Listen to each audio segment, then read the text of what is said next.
speak, and he had the other side of the concert. Are you being allowed to walk in there? No, I mean, a public property, and we're not allowed to. Maybe While the Palestinian people don't have food. Do you know how much their leaders are worth in Qatar? How much? About $4 billion. Yahya Sinwar. Each. There's three of them. Three billion. It's the industrial complex. They're making money off of the issue. How do they make money? You want to answer that? How they make money? They make money in various different ways. I mean, they get charitable organizations all over the world are sending them money, but they're not giving the money to the people. They're building tunnels. I mean, but nobody wants to speak. All we want to do is speak to somebody. I think it's just a reasonable request. We just want to speak. Take the masks off and let's speak. That's all. Why can nobody here speak to us about anything? Why is that? Look, we want to talk. We want to ask somebody something. Huh? And I want to know, how come this is not a walkway? Isn't this a public area? I didn't know it became a guarded entrance. But I would like to speak to somebody. So if anybody would like to have an intellectual discussion about this issue, where's the professor? So unbelievable. How are you feeling about what's happening? I mean, I actually... What do you guys stand for here? I'm a little bit speechless because I haven't seen anything like this. What are your values? Ever. I've been living in America, proudly American, really proudly. And I'm just in awe, actually. I'm in shock. Rights? What it is that they stand for. I can't believe that they're allowed to stay. How can they be allowed to do this? That's what's fascinating to me. Not a single person here wants to have a conversation.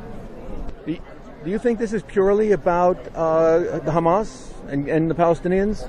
Absolutely not. Absolutely not. It's about anti-Semitism to start with, but then a lot of other issues. A lot of others. Is there a mark? You're one of the... I came from my job today. I came after work. But what I do know is that there's a lot of uneducated people here, okay, who need to be educated on the matter because they actually have no idea what is really going on and the true root cause behind the pain and suffering on both sides, right? Which is the Palestinian industrial complex. We have their leaders who are worth billions of dollars. They don't give a flying fuck about their people, right? They don't have food and they're worth billions of dollars, right? They're being used as a tool by Iran. Iran is the one behind the scenes here, giving billions of dollars to their leaders so they could use the people, so they convince these people here that Israel is the enemy, when Israel is the only people who would not throw them off of cliffs for being gay. You too, man. Be well. In Gaza, Yahya Sinwar, they're worth billions of dollars, and they're making billions on the suffering of the Palestinian people. Bicycles. It is quiet here outside of Royce Hall for the most part, a stark contrast to what we witnessed yesterday when this encampment first was set up. Even the UCLA police officers over there keeping a pretty far distance from the encampment itself, and most of them are in a relaxed position.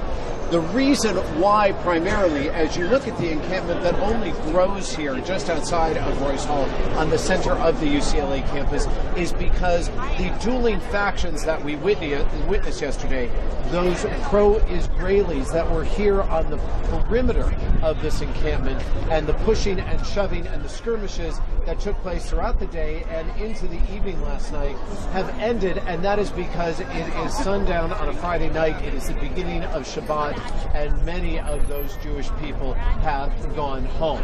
So the encampment remains, Colleen, and as we pointed out to you last night on the NBC4 News at 11, look at these metal barriers.